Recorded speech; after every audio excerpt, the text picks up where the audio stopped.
ನಮಸ್ಕಾರ, ವಶಿಷ್ಠ ಕ್ರಾಂತಿ ನ್ಯೂಸ್ ಚಾನೆಲ್ಗೆ ಸ್ವಾಗತ. ನಾನು ವಿನಾಯಕ್ ಶ್ರೀಕಾಂತ್ ಚೌಗುಲೆ. ಕರ್ನಾಟಕ ಕಾರ್ಯನಿರತ ಪತ್ರಿಕಾತರ ಧ್ವನಿ ಸಂಘಟನೆ ವೇದಿಕೆ ಮೂಲಕ ಪತ್ರಿಕಾ ದಿನಾಚರಣೆಯನ್ನ ಮತ್ತು 79ನೇ ಸ್ವತಂತ್ರ ದಿನಾಚರಣೆಯನ್ನ ಬಹಳ ವಿಶೇಷ ಮತ್ತು ಅಪರೂಪದ ಕಾರ್ಯಕ್ರಮದೊಂದಿಗೆ ಈ ಉತ್ಸವ ನಡೀತಾ ಇದೆ. ತಾವೆಲ್ಲ ಈ ಸಂಘಟನೆ ಅಥವಾ ಈ ಪತ್ರಕರ್ತರ ಧ್ವನಿಯ ಮೂಲಕ ಎರಡು ಮಹತ್ವಪೂರ್ಣ ಕಾಯಕವನ್ನ ಇವತ್ತು ಮಾಡಿತು. ಏನು, ಒಂದು, ರೈತಾಪಿ ಕುಲದವರಿಗೆ ಸಸಿಯನ್ನು ನೀಡುವುದರ ಮೂಲಕ ಭಾರತದ ಭವಿಷ್ಯದ ರತ್ನಗಳಾಗಿರ್ತಕ್ಕಂಥ ವಿದ್ಯಾರ್ಥಿಗಳಿಗೆ ಪುಸ್ತಕ ಮತ್ತು ಬ್ಯಾಗ್ ಅನ್ನು ವಿತರಣೆ ಮಾಡತಕ್ಕಂಥ ಒಂದು ಅಪರೂಪದ ಕಾರ್ಯಕ್ರಮ. ನೀವು ನಿಮ್ಮ ಕಣ್ಣಿಗೆ ಅದೊಂದು ಸಸಿ ಅಂತ ಕಂಡೈತಿ, ಅವರಿಗೆ ಒಂದು ಬುಕ್ ಅಂತ ಕಂಡೈತಿ ಅಷ್ಟೇ. ಆದರೆ ಇದರ ಒಳ ತಾತ್ಪರ್ಯ ಬಹಳ ದೊಡ್ಡದಾಗಿದೆ. ಅವರು ಕೂಡ ಮಾಡಿರ್ತಕ್ಕಂಥ ಈ ಎರಡು ಕೊಡುಗೆಗಳು ಬಹಳ ಮಹತ್ವವನ್ನು ಕೊಡ್ತಕ್ಕಂಥದ್ದು. ಭರವಸೆ ಕೊಟ್ಟರು ಏನಂತ, ರೈತರಿಗೆ ಕೊಟ್ಟಿರ್ತಕ್ಕಂಥ ಗಿಡ ಏನದಲ್ಲ, ಇದರ ಅರ್ಥ ಬಡವನಿಗೆ ನೆರಳಾಗಿ ನ್ಯಾಯವನ್ನು ಒದಗಿಸ್ತೇ ಅಂತಕ್ಕಂಥ ಸಂದೇಶವನ್ನು ಕೊಡ್ತಾರೆ. ಇನ್ನು ಮಕ್ಕಳಿಗೆ ಪುಸ್ತಕ ಅಂತಂದ್ರೆ ಈ ಭವ್ಯ ಭಾರತದ ಭವಿಷ್ಯದ ಧ್ವನಿಗೆ ತಾವೆಲ್ಲ ಲೇಖನಿಗಳ ಮೂಲಕ ಜಗತ್ತಿಗೆ ಉತ್ತರವನ್ನು ಕೊಡಬೇಕು ಅಂತ ಹೇಳ್ತಾರೆ. ಎರಡು ಮಹತ್ವ. ಸಸಿ ಅಂತ ಕಂಡವರಿಗೆ ಸಸಿ, ಪುಸ್ತಕ ಅಂತ ಕಂಡವರಿಗೆ ಪುಸ್ತಕ. ಆದರೆ ನೆರಳಾಗಿ ಭವಿಷ್ಯವಾಗಿ ಕಾಣತಕ್ಕಂಥವರಿಗೆ ಇವರು ಕೊಟ್ಟಿರ್ತಕ್ಕಂಥ ಕೊಡುಗೆ ಬಹಳ ಅಪಾರ. ಆ ನಿಟ್ಟಿನೊಳಗಡೆ ಇವತ್ತು ಕಾರ್ಯಕ್ರಮದ ಉದ್ಘಾಟಕರಾಗಿ ಬಹಳ ಸುಂದರದ ಮಾತುಗಳನ್ನಾಡಿರ್ತಕ್ಕಂತಹ ಶ್ರೀ ಸನ್ಮಾನ್ಯ ಸುರೇಶಣ್ಣ ತಳವಾರ ಅವರಿಗೆ ಭಕ್ತಿ ಶರಣಾರ್ಥಿ ಅರ್ಪಣೆ ಮಾಡಿ, ಕಾರ್ಯಕ್ರಮದ ಅಧ್ಯಕ್ಷತೆ ವಹಿಸಿಕೊಂಡಿರ್ತಕ್ಕಂಥ ಜಿಲ್ಲಾಧ್ಯಕ್ಷರಾದ ಡಾಕ್ಟರ್ ರವಿ ಕಂಬಳಿ ಅವರಿಗೆ, ಸುನೀಲ್ ಅಳಗೆ ಅವರಿಗೆ, ವೇದಿಕೆ ಮೇಲೆ ಉಪಸ್ಥಿತಕ್ಕಂಥ ಅವರಿವರದೇ ಎಲ್ಲ ಮಹನೀಯ ಗಣ್ಯಾತಿ ಗಣ್ಯರಿಗೆ ಶರಣಾರ್ಥಿಗಳನ್ನು ತಿಳಿಸ್ತಾ, ರೈತಾಪಿ ಕುಲ ಬಾಂಧವರೇ ತಮ್ಮೆಲ್ಲರಿಗೂ ಶರಣಾರ್ಥಿ.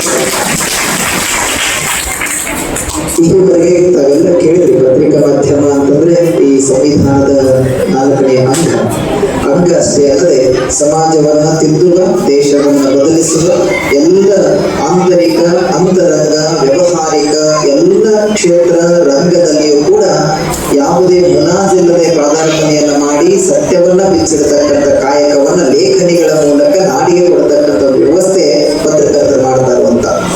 ಸೊ ಅದಕ್ಕೆ ಇದಕ್ಕೆ 4ನೇ ಅಂಗ ಅಂತ ಕರೆದ್ರು ಪತ್ರಿಕಾ ರಂಗಕ್ಕೆ. ಆ ಅಂಗ ಅಂತಂದ್ರೆ ಏನು ಅಂತಂದ್ರೆ, ಯಾವ ವ್ಯಕ್ತಿ ಕಣ್ಣನ್ನ ಹಿಡಿದು ಸಮಾಜವನ್ನ ತಿದ್ದುತ್ತೇನೆ ಅಂತ ಬೆಳಗಿನ ಜಾವ ತಾಯಿಗೋ, ಹೆಂಡತಿಗೋ, ಮಗನಿಗೋ, ಮನೆಯಲ್ಲಿರ್ತಕ್ಕಂಥ ಹಿರಿಯರಿಗೋ ಹೆಗಲ ಮೇಲೆ ಅವರ ಜೋಬಿನೊಳಗೆ ಇರಿಸಿರ್ತಕ್ಕಂಥ ಪೆನ್ನನ್ನ ಕೈಯಾಗಿ ಹಿಡ್ಕೊಂಡು ನಾನು ಹೋಗಿ ಬರ್ತೀನಿ ಅಂತ ಹೇಳಿದ ಪತ್ರಕರ್ತ ರಾತ್ರಿ ಮನೆ ಮುಟ್ಟತನಲ್ಲ ಗೊತ್ತಿಲ್ಲ, ಆದ್ರೆ ದೇಶವನ್ನ ತಿದ್ದುತ್ತೇನೆ ಅಂತ ಹೋಗ್ತಾರಲ್ಲ, ಅದು ಪತ್ರಕರ್ತರಿಗೆ ಕರ್ತವ್ಯ.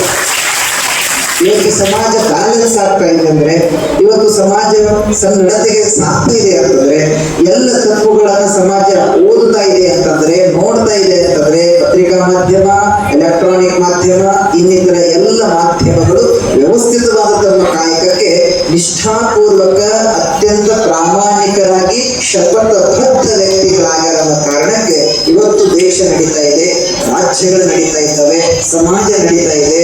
ಸಮಾಜದ ಕಟ್ಟ ಕಡೆಯ ವ್ಯಕ್ತಿಗೂ ಇವತ್ತು ನ್ಯಾಯ ಸಿಗ್ತಾ ಇದೆ ಅಂತಂದ್ರೆ ಇಂತಹ ಕರ್ನಾಟಕ ಕಾರ್ಯನಿರತ ಪತ್ರಕರ್ತರ ಧ್ವನಿ ಸಮಾಜದ ಧ್ವನಿಯಾಗಿ ನಿಂತುಕೊಂಡರು. ಆ ಧ್ವನಿಯಾದಾಗ ಮಾತ್ರ ಅಲ್ಲಿರ್ತಕ್ಕಂಥ ಅಡಚಣೆಗಳು, ಅಲ್ಲಿರ್ತಕ್ಕಂಥ ಭಿನ್ನಾಭಿಪ್ರಾಯಗಳು, ಅಲ್ಲಿರ್ತಕ್ಕಂತಹ ತೊಂದರೆಗಳು, ಅಲ್ಲಿರ್ತಕ್ಕಂಥ ಅಸತ್ಯಗಳು, ಅನಾಚಾರ, ಅಲ್ಲಿ ನಡೀತಕ್ಕಂಥ ಅಪಪ್ರಚಾರ ಇತ್ಯಾದಿಗಳಿಗೆ ಕೂಗನ್ನ ಕೊಡ್ತಕ್ಕಂಥ, ಫುಲ್ ಸ್ಟಾಪ್ ಅನ್ನ ಇಡ್ತಕ್ಕಂಥ ವ್ಯವಸ್ಥೆ ಅದು ಕೇವಲ ಪತ್ರಿಕಾ ಮಾಧ್ಯಮದ ಆಗ್ತದೆ. ಅದಕ್ಕೆ ಅವ್ರಿಗೆ ಏನಂತ ಕರೆದಿವಿ ಅಂತಂದ್ರೆ, ಸಮಾಜವನ್ನ ತೂಗುವ ತಕ್ಕಡಿಯ ಮಧ್ಯದಲ್ಲಿರುವ ಮುಳ್ಳಂತ ಹೇಳಿ ಮಾಧ್ಯಮದವರನ್ನು ಕರೆದಿದ್ದೇವೆ. ಅದಕ್ಕೆ ಮಾಧ್ಯಮ ಅಂತಂದ್ರೆ ಮಧ್ಯ ಇರ್ತಕ್ಕಂಥವು. ಮಾಧ್ಯಮ ಅಂದ್ರೆ ಮಧ್ಯ. ಯಾರ ಮಧ್ಯ? ಸತ್ಯ ಅಸತ್ಯದ ಮಧ್ಯೆ, ಧರ್ಮ ಅಧರ್ಮದ ಮಧ್ಯೆ, ಸರಿ ತಪ್ಪುಗಳ ಮಧ್ಯೆ, ಸಮಾಜ ಭಾವುಕರ ಮಧ್ಯೆ, ನೆರೆಯುವವನ ಅಳುವವನ ಮಧ್ಯೆ, ದೇಶ ರಾಜ್ಯದ ಮಧ್ಯೆ, ದೇಶ ರಾಷ್ಟ್ರದ ಮಧ್ಯೆ. ಒಟ್ಟಿನ ಮೇಲೆ ಹೇಳಬೇಕು ಅಂತಂದ್ರೆ ಎಲ್ಲವನ್ನ ಪರಿಗಣಿಸಿ, ಎಲ್ಲವನ್ನ ವಿಚಾರಿಸಿ, ಸಾಧಿಸಿ, ಶೋಧಿಸಿ, ಸೋಸಿ, ನಮಗೆ ಸತ್ಯವನ್ನ ಕೊಡತಕ್ಕಂತ ಒಂದು ಒಳ್ಳೆಯ ಅಪ್ರಮಾಣವಾಗಿರ್ತಕ್ಕಂಥ ಕಾಯಕವನ್ನ ಯಾರಾದ್ರೂ ಮಾಡ್ತಾ ಇದ್ರೆ ಈ ದೇಶದೊಳಗ ಅದು ಮಾಧ್ಯಮ ಪತ್ರಿಕಾ ಮಾಧ್ಯಮದವರು ಅಥವಾ ಮಾಧ್ಯಮದಲ್ಲಿ ಸೇವೆಯನ್ನು ಸಲ್ಲಿಸ್ತಕ್ಕಂಥ ಎಲ್ಲರೂ ಕೂಡ ಆ ನಿಟ್ಟಿನೊಳಗೆ 2022ರಲ್ಲಿ ಕಳೆದ ಒಂದು 3-4 ವರ್ಷದ ಹಿಂದೆ ಈ ಧ್ವನಿ ನಮ್ಮ ಹುಕ್ಕೇರಿಗೆ ಬಂತು. ಡಾಕ್ಟರ್ ರವಿ ಕಾಂಬಳಿ ಅವರ ನೇತೃತ್ವದಲ್ಲಿ ಅವರ ಸಾಹಿತ್ಯದಲ್ಲಿ ಒಂದು ಸಂಘಟನೆ ನಿರ್ಮಾಣಗೊಂಡಿದೆ. ಎಂತಹ ಸಂಘಟನೆ ಅಂತಂದ್ರೆ ಇಂಪ್ಯಾಕ್ಟ್ ನ್ಯೂಸ್ಗಿಂತ ಎಕ್ಸಾಕ್ಟ್ ನ್ಯೂಸ್ ಕೊಡ್ತಕ್ಕಂಥ ವ್ಯವಸ್ಥೆಗೆ ಬಂದ್ರು, ಎಕ್ಸ್ಕ್ಲೂಸಿವ್ ನ್ಯೂಸ್ಗಿಂತ ಎಕ್ಸಾಕ್ಟ್ ನ್ಯೂಸ್ಗೆ ಬಂದ್ರು. ಅಷ್ಟೇ ಅಲ್ಲ, ಹೀಗೂ ಇರಬಹುದಾ ಅನ್ನುವ ಪ್ರಶ್ನಾರ್ಥಕ ಆ ಮಾತಿನಿಂದ ಹೀಗೆ ಇದೆ ಅಂತಕ್ಕಂಥ ಸತ್ಯವನ್ನ ಬಿಚ್ಚಿ ತೋರಿಸಿರ್ತಕ್ಕಂಥ ಮಾಧ್ಯಮದವರು ಯಾರಾದಿದ್ರೆ ಅದು ಕರ್ನಾಟಕ ಕಾರ್ಯನಿರತ ಪತ್ರಿಕಾ ಧ್ವನಿ ಅಂತಕ್ಕಂಥದನ್ನ ಅಭಿಮಾನ ಹೇಳ್ಕೊಳ್ಬೇಕು.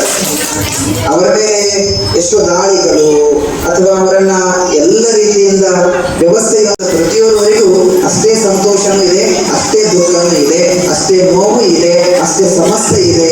ಒಟ್ಟಿನ ಮೇಲೆ ನಮ್ಮೆಲ್ಲರ ಕಣ್ಣಿಗೆ ಸೂಟು ಬೂಟು ಹಾಕೊಂಡು ಪಾಕೆಟ್ ಒಳಗೆ ಪೆನ್ ಇಟ್ಟುಕೊಂಡು ಅವ್ರು ಹೋಗ್ತಾರ ಅಂತಂದ್ರೆ ಮಸ್ತ್ ಮಜಾ ಮಾಡಕತ್ತಾರ ಅಂತಲ್ಲ, ಅದರ ಹಿಂದೆ ಬಹಳ ದೊಡ್ಡ ಕಷ್ಟ ಇದೆ ಅಂತ ಅರ್ಥ ಮಾಡ್ಕೊಳ್ಬೇಕಾಗ್ತದೆ.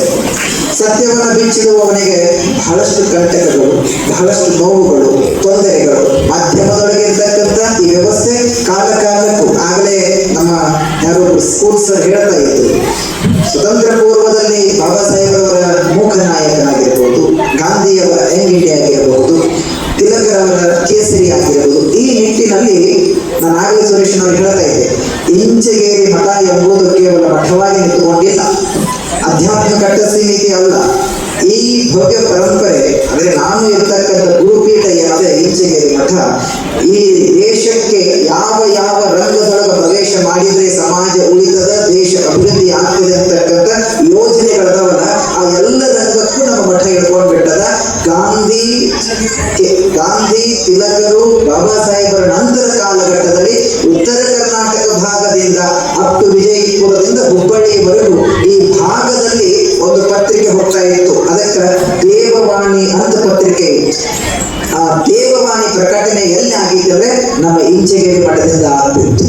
ನಮ್ಮ ಮಠನೂ ಕೂಡ ಪತ್ರಿಕಾ ಬಳಗದ ಬಹಳ ಸಮೀಪ.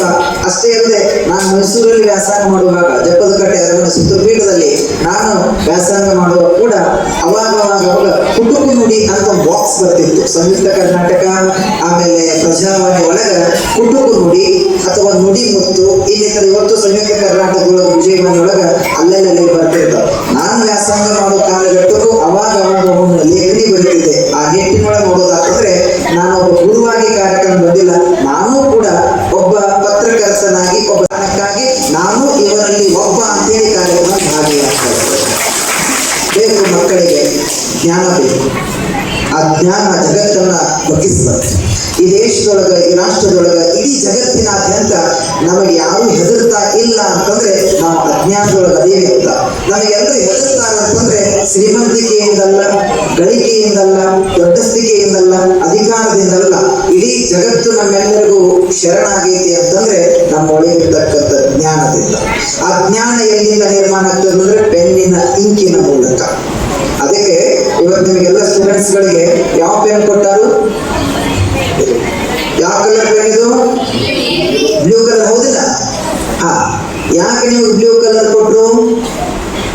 ಬರಿಯಕ್ಕೆ ಕೊಟ್ಟಲ್ಲ, ಬರಿಯಕ್ಕೆ ಕೊಟ್ಟಾರ, ಹೌದಿಲ್ಲ? ಏನಕ್ಕ ಹೋಗ್ಯಾಕ ಕೊಟ್ಟಾರ? ಬರಿಯಕ್ಕೆ ಕೊಟ್ಟ. ಆದ್ರೆ ಅವರ ಭವಿಷ್ಯ ಬಹಳ ದೊಡ್ಡದಿದೆ, ಅವರ ದೂರದೃಷ್ಟಿಕೋನ ಬಹಳ ದೊಡ್ಡದಿದೆ. ಇವತ್ತು ಕರ್ನಾಟಕ ಕಾರ್ಯನಿರತ ಪತ್ರಕರ್ತರ ಧ್ವನಿ ಹುಕ್ಕೇರಿ ಸಂಘಟನೆ ನಿಮಗೆ ಬ್ಲೂ ಕಲರ್ ಪೆನ್ ಕೊಟ್ಟೈತಲ್ಲ, ನಿಮಗೊಂದು ಒಳ್ಳೆಯ ಎಚ್ಚರಿಕೆ ಕೊಡ್ತಾ ಇದೆ, ಒಂದು ಒಳ್ಳೆಯ ಸಂದೇಶ ಕೊಡ್ತಾ ಇದೆ. ಏನು ಮಕ್ಕಳೇ, ಇವತ್ತು ನಮ್ಮ ತಾಲೂಕಿನ ಸುಮಾರು ಶಾಲಾ ಮಕ್ಕಳಿಗೆ ಇದ್ದೀರಿ, ನಮ್ಮ ಕ್ಷೇತ್ರದ ಶಿಕ್ಷಣಾಧಿಕಾರಿಗಳು ಕೂಡ ಒಂದು ಕಾರ್ಯಕ್ರಮ ಭಾಗಿಯಾಗಿ ಹೋಗ್ಯಾರ. ಆದ್ರೆ ನಿಮಗೆ ಬಹಳ ದೊಡ್ಡ ದೂರದೃಷ್ಟಿಕೋನದೊಂದಿಗೆ ಈ ಸಂಘಟನೆ ಪೆನ್ ಕೊಟ್ಟದ, ಯಾಕೆ ಕೊಟ್ಟದನ್ನ ಅರ್ಥ ಮಾಡ್ಕೊಡ್ರಿ. ಇವತ್ತು ಯಾರು ಯಾರು ಈ ನೀಲಿ ಇಂಕಿನ ಪೆನ್ನಿನೊಂದಿಗೆ ನಿಮ್ಮ ಭವಿಷ್ಯವನ್ನ ಪುಸ್ತಕದಲ್ಲಿ ಬರಲಿಕ್ಕತ್ತೇರೋ ಅಥವಾ ಬುಕ್ಕಿನೊಳಗೆ ಬರ್ಲಿಕ್ಕತ್ತೇರಲ್ಲ, ಅದೇ ಮಕ್ಕಳು ಒಂದು ದಿವಸ ಆ ನೀಲಿ ಇಂಕಿನ ಪೆನ್ ಇರುವ ಆ ಪಾಕೆಟ್ ಒಳಗ ಹಸಿರು ಕಲರಿನ ಪೆನ್ ಬರಲಿ ಅಂತಕ್ಕಂಥ ದೂರದೃಷ್ಟಿಯೊಂದಿಗೆ ಹೆಸರನ್ನ ನೀಲಿ ಇಂಕಿನಿಂದ ಪ್ರಾರಂಭ ಮಾಡ್ರಿ. ಆದ್ರೆ ನಿಮ್ಮ ಭವಿಷ್ಯ ಹೆಂಗಾಗಬೇಕು ಅಂತಂದ್ರೆ ಹಸಿರು ಪೆನ್ನಿನಿಂದ ನೀವು ಸಿಗ್ನೇಚರ್ ಕೊಡಬೇಕು. ದೇಶಕ್ಕೋಸ್ಕರ ಇದನ್ನೆಲ್ಲ ಕೊಡ್ತಾರ. ನಾನು ಅದಕ್ಕೆ ನಮ್ಮ ಎಲ್ಲ ರೈತರಿಗೆ ಹೇಳ್ತಾ ಇದ್ದೆ, ನಮ್ಮ ಸಂಜುಗ ಆಗ್ಲಿ ಗೋಪಾಲಿಗೆ ಹೇಳ್ತಾ ಇದ್ದೆ, ನಾನು ಕಲಿಯೋದಕ್ಕಾಗ್ತದೆ, ನಾನು ಹುಟ್ಟಿದ ತಾಲೂಕಿನ ಕಲಿದ್ರೆ ಬಹಳ ಚಲೋ ಆಗ್ತಿತ್ತು, ಪುಕ್ಕಟ ಬ್ಯಾಗ್ ಬರ್ತಿದ್ರು, ಬುಕ್ಗಳು ಬರ್ತಿದ್ರು. ಖುಷಿ ಆಗ್ತದೆ. ಅರ್ಥ ಮಾಡ್ಕೊಳ್ಬೇಕು. ಇನ್ನು ರೈತರು ಎಲ್ಲರೂ ಕೂಡ ಇದ್ದೀವಿ. ಆ ನಿಟ್ಟಿನೊಳಗಡೆ ಸಮಯ ಬಹಳ ಆಗಿರೋದ್ರಿಂದ